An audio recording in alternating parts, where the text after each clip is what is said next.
Ministry setting. I tested my hypothesis at the congregation I serve as pastor, Cornerstone Congregational Church.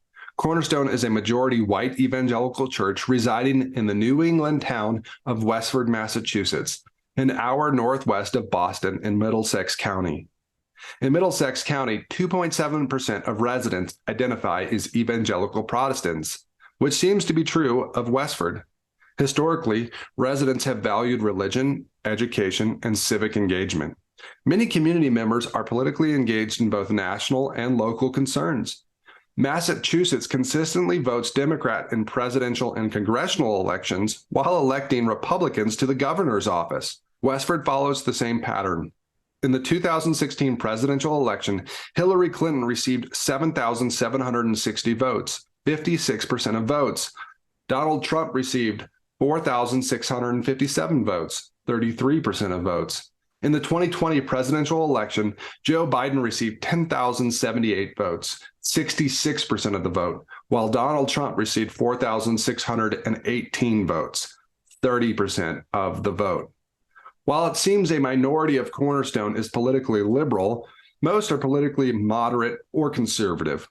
While often fluctuating, Cornerstone tends to consist of a majority of white evangelical Christians. In general, this demographic is susceptible to partisan politics. Reviewing a 2018 survey, Assistant Professor of Political Science, Dr. Ryan Burge, summarizes, "Looked at broadly, we see from this data there is essentially no difference between a Republican who is white and born again and a Republican in general.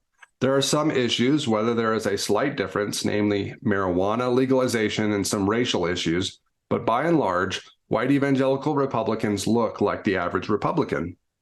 Burge believes white evangelicals' theology makes no difference to their politics and is so intertwined with Republican politics that the two reinforce each other. He argues that the typical white evangelical votes Republican because partisan authorities say to do so. While I cannot say if this is true of Cornerstone, I wanted to help my church take a different path. As the pastor of a conservative-leaning church in a majority liberal context, I also wanted to give my congregation a new vision for engaging in politics. I did not want to alienate our liberal neighbors or our conservative congregation. Pastors may offer their congregations a nonpartisan theological framework to help them navigate their politics. Being nonpartisan does not mean refusing to address political issues. Instead, being nonpartisan means addressing political issues with a high level of commitment to all of what the Bible teaches, no matter how unfavorably one party or both might receive it. I hope to help my church members navigate national political concerns and think about engaging at a local level for the sake of the common good of Westford and surrounding communities. While this project is limited to one particular church body, I hope to benefit other pastors and churches too. Thank you for reading chapter 1 along with me. I'd be really curious to know what you think. Political discipleship is a very interesting issue. Please leave a comment below. Please like the video, subscribe to the channel. Doing that helps others find this resource as well. Hopefully it's valuable and honors Jesus. Thank you and God bless.